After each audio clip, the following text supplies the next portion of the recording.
The Ukrainian armed forces have nearly withdrawn from Russia's Kursk region, with Ukrainian sources contradicting both Western and Russian ones in their claim that they successfully avoided large-scale encirclement by advancing Russian troops. They now hold only 4 small villages near the border, the Sudzha border crossing and the main gas pipeline distribution station that has been out of commission since January 1st. The Russian command now plans to cut off the Sudzha-Sumy road inside Ukraine to force a full Ukrainian withdrawal from the Kursk region. Meanwhile, across the front line in Ukraine, momentum appears to be shifting back to Russian forces. After a month of Ukrainian counterattacks, primarily around Kursk, Kiev's offensive efforts seem to be losing steam. What's more, these operations have required Ukrainian commanders to shift reserves from other sections of the front, a development that the Russian army is working to exploit by launching a major offensive west of Orikhiv in Ukraine's Zaporizhia region. But my friends, it seems that Ukraine isn't quite finished with its offensives on its northern border. BBC Russian reports that since Tuesday, Russian military sources have been reporting ground attacks by the Ukrainian armed forces on the Belgorod region. According to them, Ukrainian units are trying to break through the Russian border defenses in the Krasnoyarsk district in the northwest of the region at the junction with the Kursk region. As of yesterday, Ukrainian media reported that President Volodymyr Zelensky has confirmed that an operation is underway in the Belgorod region as part of efforts to counter Russian forces. Speaking during a video conference with the Associated Press, Zelensky emphasized that as the enemy amasses troops for new attempts to breach Ukraine's border, the Ukrainian Defense Forces are taking preemptive measures to prevent Russia from opening a new front on Ukrainian territory. The enemy is massing troops along the border of the Sumy region in preparation for a major strike. In addition, it is building up forces near the border with the Kharkiv region and the Zaporizhia sector, requiring the Ukrainian Defense Forces to adopt more flexible tactics, reads Ukrainian sources. So today's video is a frontline update for this past week up until yesterday. It will cover the Kursk, Toretsk, Zaporizhia fronts, and especially this new agitation in Belgorod, which borders Kharkiv in the north. To help keep this show running, I ask that you support with super thanks or PayPal donations, and most of all, consider joining the exclusive channel membership community. In the end screen, there is a membership trailer video explaining the perks that you will get once you join membership, and stick around to the end for some bonus footage. Now a quick shout out to my newest channel members, and let's get into it.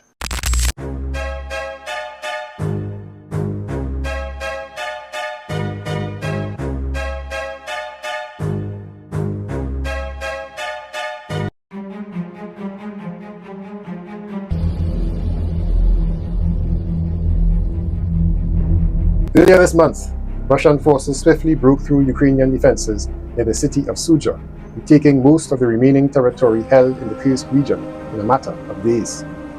More recently, however, the advance has slowed as the front line has shifted closer to the border. The Ukrainian army now controls 2 separate footholds near the border, one centered around the village of Grevo and the other around the Sudzha border crossing. A separate road from Ukraine's Sumy region leads to Grevo, meaning this foothold is not dependent on the Sudzha-Sumy highway. Intense fighting is ongoing on both sides of the border near the village, which is protected by difficult terrain, i.e. the Sel River, which shields its eastern approaches, and dense forests in the area provide cover for Ukrainian infantry. To the west of Grevo, Russian forces reached the Ukrainian border weeks ago, cutting off one of the roads leading to Sudzha. Further west, another Ukrainian bridgehead remains along the Sudzha-Sumy highway. So far, Russian troops have been unable to advance from Sudzha toward the border any further than the village of Gogolevka. It appears that Russian command doesn't see an urgent need for a rapid push toward the Sudzha border crossing. Instead, Russian forces likely aim to cut the Sudzha-Sumy highway on the other side of the border and force the armed forces of Ukraine to retreat into Ukrainian territory. Russian units have already taken control of Basivka, a village in Ukraine's Sumy region located just 3 kilometers or less than 2 miles from the highway. Ukrainian sources claim that, judging by geolocated open-source videos from multiple areas in the Suzansy district, there are no major Ukrainian units encircled in the Kursk region. However, President Vladimir Putin and Donald Trump continue to claim otherwise.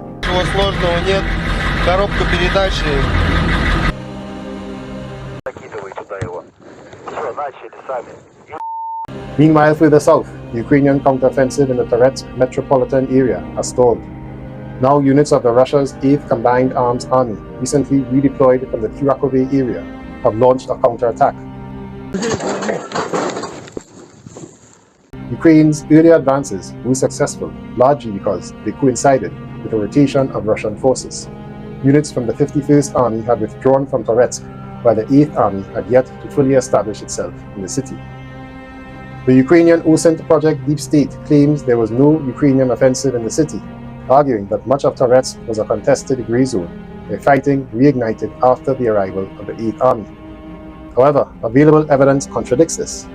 Open-source footage from early February shows that Russian forces had firm control over the city center and its northwestern districts, while Ukrainian troops remained in the Zabalka neighborhood to the southwest and in the settlement of Kursk in the northeastern part of the Toretsk metropolitan area.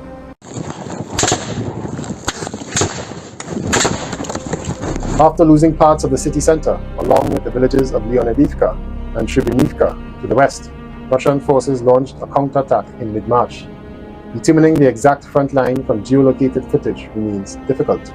However, the heaviest fighting appears to be near the stadium in central Toretsk, where Russian troops have managed to maneuver behind Ukrainian troops, as well as in the Zabalka neighborhood. Russian forces have also begun attacks to the west of Toretsk, near Novobakhmutivka, and to the east, near Ozaryanivka. It's possible that the Russian command has now opted to bypass the city entirely, aiming to advance toward Konstantinivka, rather than attempting another direct assault on Toretsk.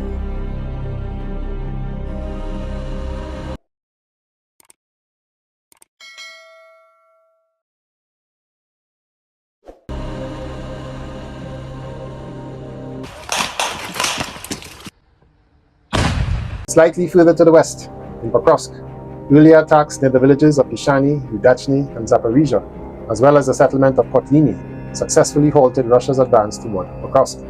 Now Ukrainian troops are trying to push Russian forces back from the city by launching assaults on the villages of Lysivka and Shevchenko to the south, but they have not had any success so far, managing to secure only small parts of these villages, which are now in a grey zone. To the east of Kursk, a Ukrainian counterattack forced Russian troops to retreat from the Kursk-Konstantinivka road near the village of Yelizavetivka. However, Russian forces continue to advance toward Konstantinivka from south of this road. In southern Donbas, near the occupied district center of Velika Novoselka, Russian troops are advancing along both banks of the Mory Yali River. To the eastern bank, they've captured the village of Dniproeniria, and they're approaching Vesely. Their broader objective is to cut the Donetsk-Zaporizhia road behind Ukrainian forces, to continue to hold the western approaches to Kursk.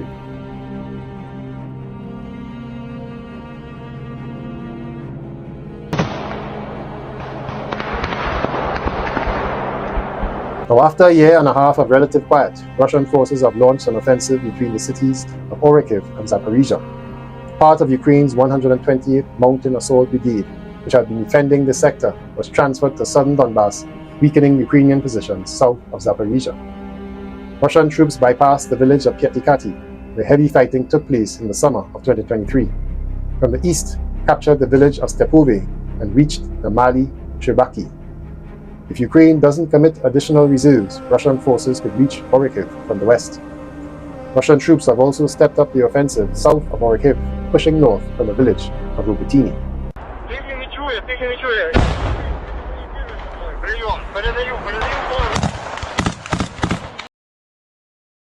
But now let's talk about the most newsworthy front, the Ukrainian offensive into the Belgorod region of Russia. In quotations, there is an operation there. Some may think that someone retreated, while elsewhere forces have advanced. These are entirely strategic moves on our part, as long as the Russian enemy remains on our territory, President Zelensky stated during a video conference. Additionally, Zelensky confirmed the ongoing Kursk operation, stating that it will continue as long as there is a threat from Russia. In quotations again, Ukraine is fulfilling its mission in the Kursk region, and Ukrainian troops are present there. They will remain as long as this operation is necessary for us. We have strengthened our positions in the east of our country, the president added. It is important to note that the Russians are attempting to infiltrate Ukrainian territory with small sabotage and reconnaissance groups. However, most of these incursions are detected in advance by the defense forces and the State Border Guard Services of Ukraine. Now, Ukrainian troops, as we know, recently retreated from most of the Suzansky district of the Kursk region, which they captured and occupied since August 2024, but continue to hold border areas of Russian territory near the villages of Guevo and along the P-200 Sumy-Yanukova-Sudzha highway near the villages of Kogolevka and the Oleshnya checkpoint. In turn, the Russian army occupied a small section of Ukrainian territory west of the P-200 highway near the village of Novenkoye. The Russian army is advancing in all these areas and fighting there continues. The Ukrainian attacks reported by Russian pro-war channels are taking place approximately 25 to 30 kilometers south and southeast of the Ukrainian-held bridgehead in the Guevo area. This could be either an attempt at a diversionary strike or part of the overall strategy of the Ukrainian armed forces to stretch the forces of the Russian group north. And in general, such attacks are characteristic of the entire current military campaign. With the withdrawal of Ukrainian units from the Sudzha area, the Ukrainian Armed Forces Command now has free reserves at its disposal, while the command of the Russian group in the Kursk region is still busy with the main task, that is, the liberation of all Russian territory. The Russian Defense Ministry officially announced the day before, on March 18th, that in order to create a negative background around the telephone conversation between the presidents of the United States and Russia, and to discredit the peace initiatives of Donald Trump, at 5:50, Ukraine made an attempt to wedge Ukrainian armed forces units into the western part of the Belgorod region in the direction of the settlements of Demidovka and Prilesye. The Russian military claims that on Tuesday, the Ukrainian armed forces attempted 5 attacks in the direction of the Belgorod region, the last one between 17:30 hours and 18:45 or 6:45 p.m. All attacks were repelled, the Russian Defense Ministry said. According to a statement, up to 200 Ukrainian servicemen and 29 units of military equipment, including 5 tanks, 16 combat armored vehicles, and 3 engineering obstacle clearing vehicles, were involved in the attacks in the Belgorod region. Ukraine has not officially commented on Russia's statements about the Ukrainian armed forces' attempt to attack the Belgorod region. In quotation, someone came out, someone thinks that someone ran, and someone came out and entered somewhere in another corner. These are our absolutely clear strategic steps, goals, Ukrainian President Volodymyr Zelensky said the day before. On Wednesday morning, Russian pro-war telegram channels following the Russian Defense Ministry claimed that all attacks by the Ukrainian army in the west of the Belgorod region had been repelled, but acknowledged that the situation remained difficult and warned that the Ukrainian armed forces were bringing up reserves and preparing for new attacks. The governor, Gladkov, also called the situation in the Krasnoyarsk region of the Belgorod region difficult the previous morning, without going into details. On Tuesday, he wrote in Telegram, "I returned from Krasnoyarsk district. Today we held a headquarters meeting there. We are ensuring the safety of our residents. We continue to go door to door, talk to people. Yes, we are playing it safe, but we must do this, that people temporarily leave their homes and protect their lives. The experience of previous situations shows that when the situation deteriorates sharply, and when people are already under heavy fire, we can do nothing," Gladkov added. Later on Wednesday, he reported that the Krasnoyarsk district entrance was closed, and traffic police officers would be on duty on all roads in order to prevent residents from entering or passing through. In quotations, "If you do not comply with this decision, you may die," the governor warned.